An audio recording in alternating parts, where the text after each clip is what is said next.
audience, have you ever felt like there was no way out? Trapped in a negative state of mind where problems and pressures surround you on all angles? Oh my gosh, he doesn't love me. Oh, I'm under this terrible curse. Mother and father won't let me be free. You may ask, what am I supposed to do in that situation? What am I supposed to do in that situation? Well, I have the answer. According to Disney princess logic, you must first lie flat on your back, and second, pucker up those lips like so. Then you wait for however long it takes for a handsome prince to gallop in on his noble steed and kiss your problems away. Wait, no! No. This is the inaccurate guidance being given to little girls all around the world as a result of the fine works of Walt Disney princesses. The Disney princesses are some of the most famous characters in the world. Admit it, every girl has had or has a favourite character, whether it be Snow White with lips red as roses and skin white as snow, or maybe even Sleeping Beauty, who slept for 100 years just waiting for her beloved Prince Charming.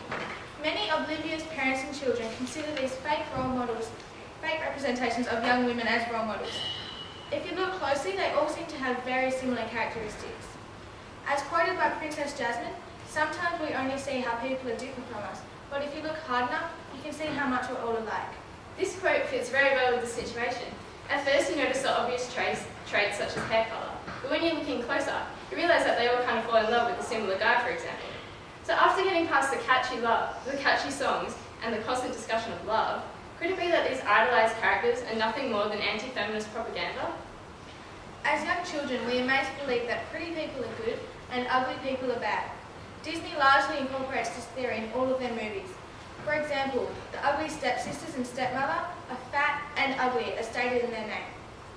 Jafar, he's ugly. Ursula, fat and ugly. Gaston, well, he's not that ugly. Lady Tremaine, oh, ugly. Maleficent, ugly. The Queen, ugly. See our point? So first of all, let's talk about Snow White. With her constant reassurance of her dazzling beauty and her exceeding talents, it is clear that she is fairest of them all. Throughout the beginning of the story, she is found singing about her Prince Charming, dreaming of a perfect man which unfortunately doesn't exist in the real world. This encourages young girls to be male-dependent and to have a high standard when it comes to choosing their partner. Not only does she finish the story with having a perfect life after marrying Prince Charming, she also spends a majority of time in a house with 7 male friends who she shows affectionate love to every night before bed. This gives the idea that living with a variety of unacquainted men is acceptable for young girls, taking into mind that Snow White is only 13 years of age. It also tells us that it's okay to be a whore. While staying at the dwarf's crib, Snow White is stereotyped as the average stay-at-home woman, cooking, doing all the housework, which consists of cooking, cleaning and washing. The lesson learnt here is that girls are good for nothing except for doing housework. Now we all know parents have been doing everything they can to prevent stranger danger. Snow White encourages children that it's okay to accept food from random strangers. Here, Snow White breaks 2 rules. 1, not only does she take the apple from the stranger, but she also disobeys her supervisors, the dwarves. Their wise words are just simply not enough to keep this little girl down. The beautiful Princess Jasmine, coming from an Arabian heritage, is also one of the mistaken role models. The top that she wears, well, not really a top, more of a bra, promotes nudity, teaching young girls nasty behaviours that will affect how they dress in the future. At the beginning of the movie, Jasmine runs away from her home without telling her father. This is irresponsible behaviour that viewers will quickly pick up on.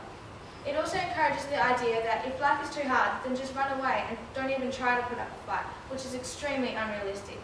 Eventually, when Jasmine does get out into the real world, she manages to get herself into strife with high authority when she tries to steal an apple.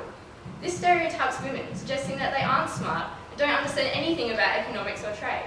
And once again, like every other Disney princess, she falls in love with a man that she's only known for a day. What a risky influence this is having on our children. Keep in mind that these Disney princesses are all 13 to 17 years of age, and considering they are having children and getting married at this age, our young girls are encouraged to believe that this is the prime age they should be getting married and growing their families. This then puts ideas in their minds that are extremely inappropriate or far beyond their years, contributing to the pressures that young ones face in their lives. Aurora, Sleeping Beauty, same person, different name. Princess Aurora was cursed as a young'un because her parents didn't invite a lady to a party. What does this teach young girls? When you're uninvited to someone's party, put their child at risk and try to kill them. Call young girls girls are given a confusing message, which leaves them with no idea what to do when it comes to the situation of actually not being invited to a party. Princess Aurora's story contradicts the beauty of women, suggesting that pretty girls don't even need to be alive to get some hot princely action. Moral of the story, go kill a pretty girl and some hot prince will wake her up anyway. Cinderella, the deprived young girl who lives a terrible life, has very realistic circumstances to deal with. She has very little money, horrible stepsisters, and an evil stepmother who thinks of nothing else but robbing her of her happiness. She also has to complete multiple chores to satisfy her stepmother. Generally, in this situation, the young girl will have to get a job, stay in school, and stick it out until she has the means to support herself and leave home. But not when you're Cinderella. Just get your little mice friends to make you a dress, and your fairy godmother will come and bippity-boppity-boo your problems away. Ariel, the Little Mermaid, has quite a few bad qualities that have risen. For starters, she gives up her loving, protective family to get married to some guy that she hasn't even met. She also swaps her talent, her voice, for legs, which teaches us to jump into things and try things that we're not ready for. When Ariel sings part of that world, she hints to us that no matter how perfect your life may be, you always need more. Anyway, Ariel swaps her best quality for legs. It's not like Ariel wants legs to be useful and sell rare possessions like collectible forks or ancient pipes. No, she wants legs so she can try and bang some random guy that eats her friends for dinner. She drastically changes her appearances in order to be more attractive to a man. This teaches us that it's not about any genuine qualities. Disney gives us the hint that all men care about is looks. Obviously, Eric would fall in love with a voiceless girl who he finds naked on the beach. Who's going to yell at him? So Ariel is pretty much saved by her sexuality, portraying the idea that men only want women for their looks and body and not real qualities. Some may say that Belle is different to the stereotypical Disney princess, having an interest in reading and caring for her father. Although she may seem acceptable on the outside, she suggests some very strange principles to our children. According to her actions, she is presenting the idea that a woman can successfully change a man to what she desires, which is actually not a true fact. And once again, she has all the men bowing at her feet and eating a good look straight out of the palm of her hand. Remember, when it comes to love, appearances don't matter. It's what's on the inside that counts, unless you're the girl. The fact that Belle is possibly sleeping with an animal presents the idea that animal bestiality is okay, when it isn't. That is disgusting and cruel. Animals don't deserve a life like that. Ew, that animal or beast or whatever that is being mistreated and used for the wrong purposes. Doesn't matter if it's a beast, an animal, or even a manimal. That's just unacceptable. Love is not a fairy tale. Love is not infatuation. Love is not as easy as we think. Love is a difficult aspect of life when each partner of the relationship makes sacrifices on a daily basis. Yeah, there will be fights, and married couples do get mad at each other. Fists will fly and people will leave. But let's be honest here. Have you ever seen the next part in the Disney princess story? When Prince Charming gets home from working at the office, kicks off his shoes and makes a big mess all over the floor, and Cinderella has spent the day changing nappies and crying birthing babies? Or when Ariel gets hormonal, and Prince Eric regrets the moment when he found the naked lady on the beach?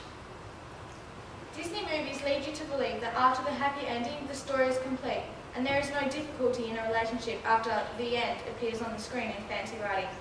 Little girls are given a different perception on what love actually is, causing a lot of relationship problems with people who grow up believing life is like a Disney movie. A realistic love idol might be someone like Shrek and Fiona, who show the bumps and bruises along the way and that love can make it through difficult times. They also show that even ugly people can be in love. More characters should be created that are relatable to real humans and the ups and downs that really occur in life. So please, don't get wrapped up in the first impressions of these Disney princesses. Because even Jasmine says, sometimes you won't want to be a princess anymore.